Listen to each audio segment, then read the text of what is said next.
Ever the hit motion picture Dream Home came out on DVD, I bought it because it was an IFC movie.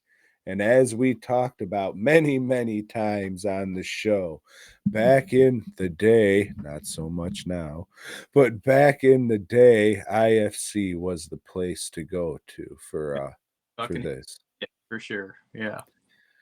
So I got this one and I fell asleep soon into it. I remember the first scene having a really cool kill, not remembering what it was, but I was just like, yeah, when I'm up for it, I'm gonna go back and rewatch this because it's subtitled and shit. So I don't know. I guess I just wasn't feeling that day. But I always said I'm gonna go back and rewatch this.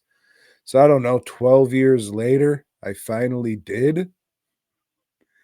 It was all right. What Uh, country?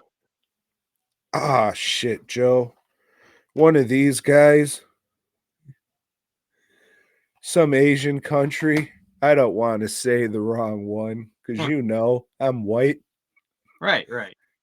So yeah, I forgot where I seen it, but it said someone was recommending it for Halloween because it takes place on Devil's Night. So I was just like, oh, terrific, perfect time for me to rewatch this. And I've learned throughout the years that people in the South and other places that aren't in the Midwest don't know what the fuck Devil's Night is. Mm.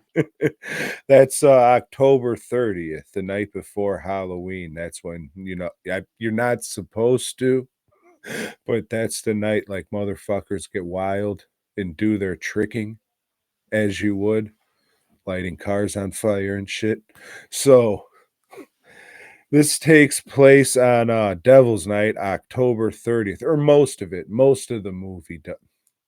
Half, half of the movie does. And I've said it in joking before that Halloween's American holiday. These motherfuckers don't have it. There's nothing that you would even think about Halloween in this fucking movie, dude, besides the date. Nothing. No pumpkin, no spooky fucking mask. I mean, there's a party scene in the movie and nah. So it's about the housing market in one of those Asian countries. And this lady, she's saving up all this money. She's a telemarketer and she's just saving up all this money that she can get this apartment that's facing the ocean that her grandpa always wanted. And she went through shit in her life that this is her goal, that I want to get this apartment. So she finally has the money. She's ready to do it. She came into this money from certain circumstances, and she puts the down payment, and then people are like, no, we think we can get more, we're not going to sell it anymore. So she fucking snaps and goes on a killing spree in that apartment, hoping that that will lower the cost of the apartment because of all the murders. So, Joe, this is another Bitches is Crazy movie. Or as I Uh, call it, the truth genre. AKA The Sky is Blue. Mm-hmm. The kills are cool. They're pretty fucking wild for sure. There's some wild ass kills in this shit. It's just one of these where it's all told out of order and oh, how did we get here? What's going on? This led to this, but this happens over here and this is out of place over here.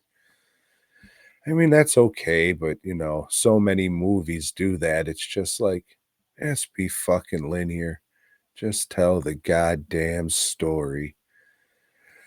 But yeah, it's all right, and it's worth a watch, especially if you like slasher movies and gore movies, because there's some wild shit in it for sure. But I mean, there's also some other stuff that's just like, all right, okay. But I would say check it out. I'm gonna keep it. I'm close to the heart. But no, it's worth checking out, especially if you like slasher movies. Nothing fucking spooktacular about this shit at all. So I mean, don't be like, "Oh, it's Devil's Night. I'm gonna watch Dream Home." You fucking jump in a lake instead.